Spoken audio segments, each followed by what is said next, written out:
Hello, I am Camilo Paez from the editorial board of the Build Up portal, which is the European platform for energy efficiency in buildings. Welcome to this edition of our series of expert talks we are hosting today with Dr. Duygu Erten, that is an international recognized expert and senior sustainability executive. Welcome, Duygu. We are very glad to do this interview with you today. Thank you, Camilo. It's a pleasure.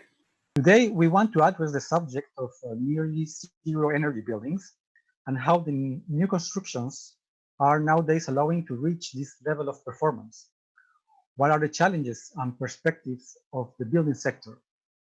For discussing around these questions, we reach to have the insider feedback from our interviewee today, Dr. Duygu Erten, whose practice and research interests are sustainability in the built environment, specifically green building certification systems, circular economy, and also green finance. To mention some credentials, Dr. Erten is a civil engineer from Boğaziçi University in Istanbul and received her master's and PhD degrees from Rutgers University in USA in civil and environmental engineering in '94. She later completed the executive program at Harvard University School of Public Health on leadership in sustainability. In practice, she worked as the director of Clinton Climate Initiative, the implementing partner of C40 for the Clinton Foundation in Istanbul. She has been elected to serve on US Green Building Council board from 2014 to 2017. She is the co-founder of the Turkey Green Building Council and served as the president and vice president from 2007 to 2016. Besides these experiences, she's got several recognitions. She received the President's Award given by the World Green Building Council for her outstanding contributions to the global sustainability movement in 2012. She has been awarded Breeam Fellow recognition by the British Research Establishment in 2016, and she received the Women in Sustainability Leadership Award in 2017 from the US Green Building Council. Finally, she has been teaching sustainability-related courses at several universities, and she is a board member of Turkeco Construction and Energy Incorporated, an SME she started in 2009. According to your experience, are green building certification systems contributing to the production of highly energy efficient constructions today? And how would you evaluate the impact of certifications applied to date in the production of nZEB constructions? Camilo, in order to answer this, we have to look to the history of green building certification systems. As we both know, they originated in the beginning of 1990s, and the UK-based Breeam and the US-based LEED paved the way for sustainability in the built environment. In addition to energy use, they have other criteria like health, material use, transportation, ecology, and many others. So they're different than energy certifications. These criteria help your energy efficient building create livable, comfortable, and healthy buildings. So it's not all about energy efficiency when it comes to green building certification systems. But now there is a need for clarity, specifically for energy use described in these systems. There is a need for clear and measurable goal. Everyone working with the new building certification systems should start thinking and should be able to really plan for in-use stage and not only measuring the building performance, but also how the building is used. The answer to your question depends on the green rating of the building, because if it's a LEED Silver building or a Breeam Good building, I'm not comfortably say, yes, they are very energy efficient buildings, because as you know, there are many, many parameters affecting. And as the building gets higher green building rating, there's a high possibility to be a more energy efficient building than having lower rated green building systems. As we all know, living up to the Paris Agreement means European climate neutrality by 2050. And energy use and actual consumption of buildings will be an important theme for the coming years. And this will have an impact on certification systems too. They have been working very hard upgrading their current versions. Both Breeam and LEED have been doing much better for their energy credits compared to 10 years ago.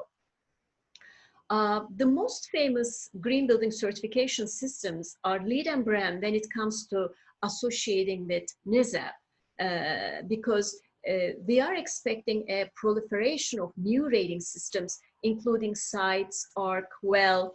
We are thinking in the coming years, there's going to be a diversification of performance-based green building certification programs. But let's first go over what needs to be done to achieve nZEB, because this is a confusing period right now for many countries. A combination of many criteria are likely needed to achieve improvements for nZEB.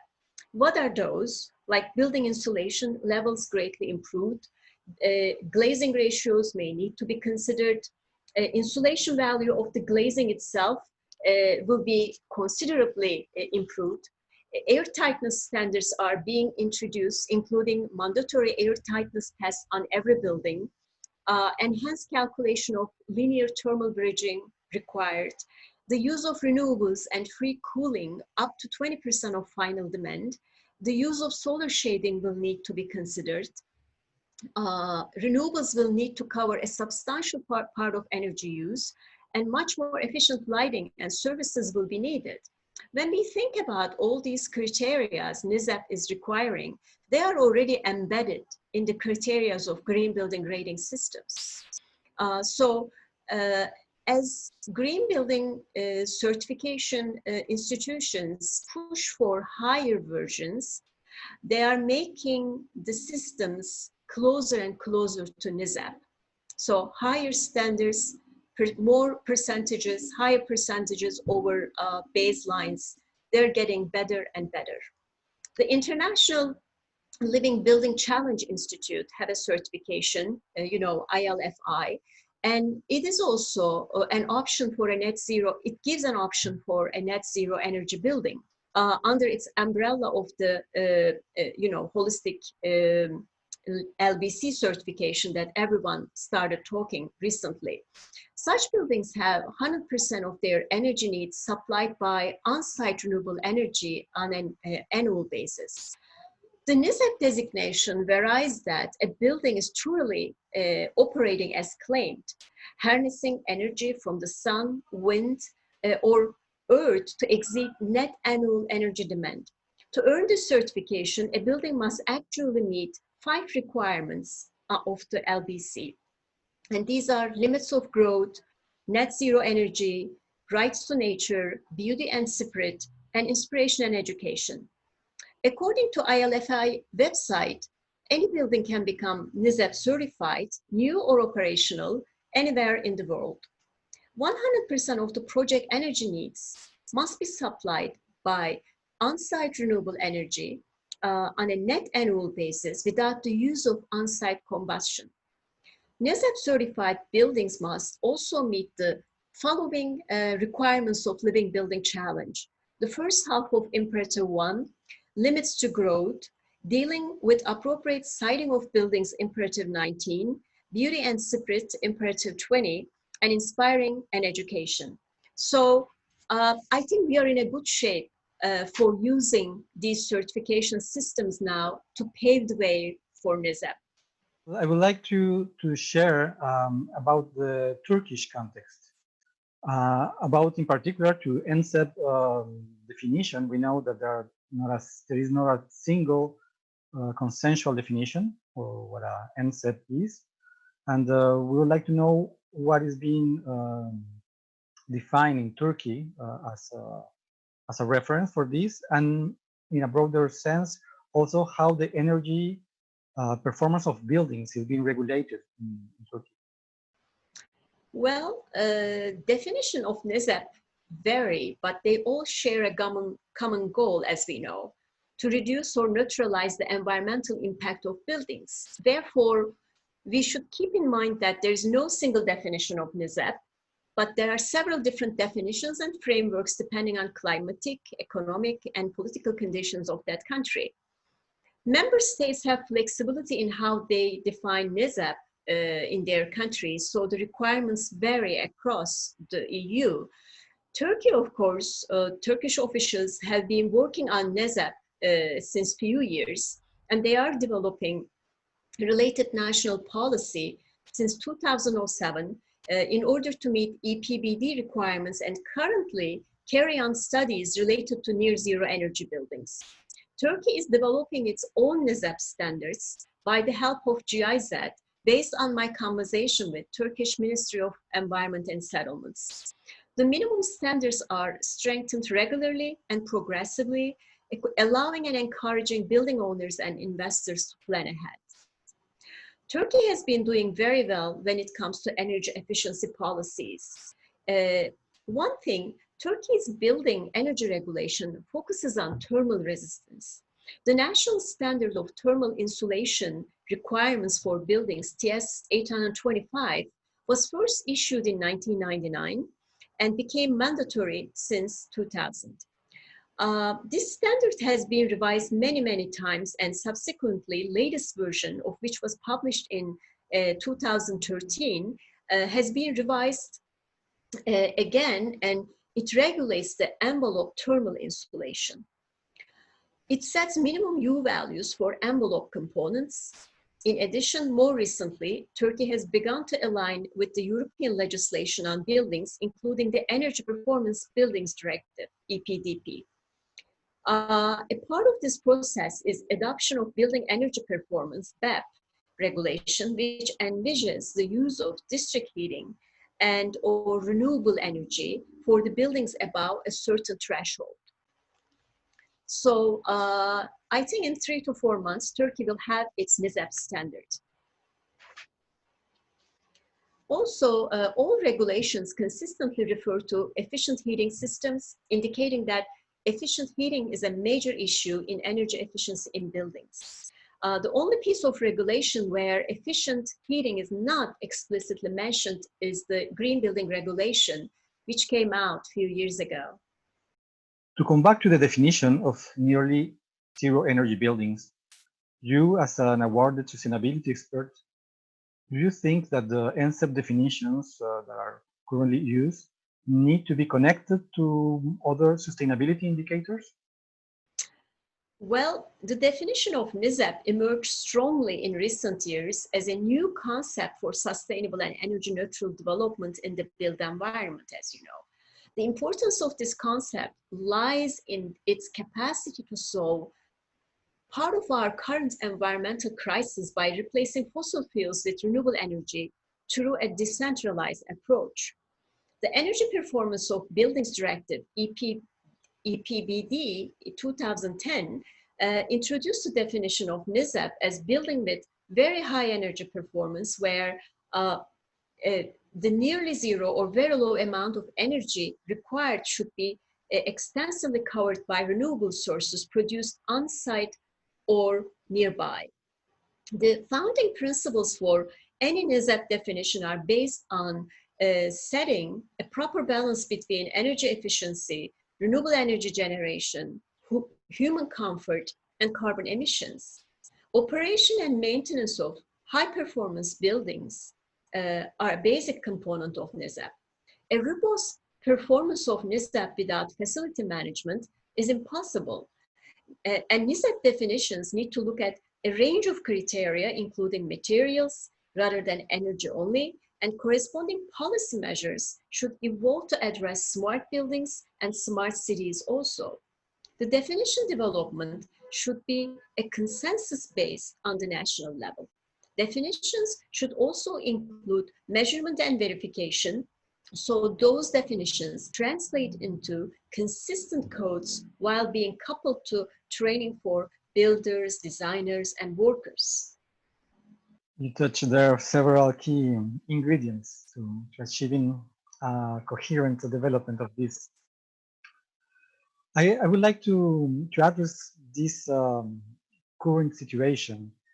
Um, from your point of view, do you think the current COVID sanitary and economic crisis we are living has highlighted the need to make a stronger emphasis on sustainability? And is the sustainable development enough, or is this construction and building sector needing broader concepts such as restorative and regenerative development? Well, of course, the sustainability is no longer considered with resources and energy only, like it used to be. Now it's more human-centric compared to 20 years ago. That's why we have certifications like WELL, FitWell, etc. But we no longer have the luxury of just being less bad. Remember the philosophy behind these certification systems? That's why a fundamental shift is occurring now from the old guard of sustainability to the new one of regenerative design. Whereas sustainable development attempts to meet the needs of the present without compromising the needs of future generations, regenerative development seeks to regenerate the environment and the people who live within its ecosystem. Sustainability is the balance point where we give back as much as we take. But we can do better than that. Nowadays, we came to the realization that sustainability is in limiting impact. And we have strategies, approaches, and tools that seek to go one step further. And to restore our social and ecosystems to a healthy state. And we have emerging strategies, approaches, and tools that will allow these healthy systems to flourish and evolve. It's obvious that sustainability is not enough today because we are observing even the language of sustainability is shifting. Only a few months ago, terms such as doing more good, net positive, restorative sustainability were on the fringe of built environment sustainability thinking. Today, they are more mainstream within the business sustainability agendas.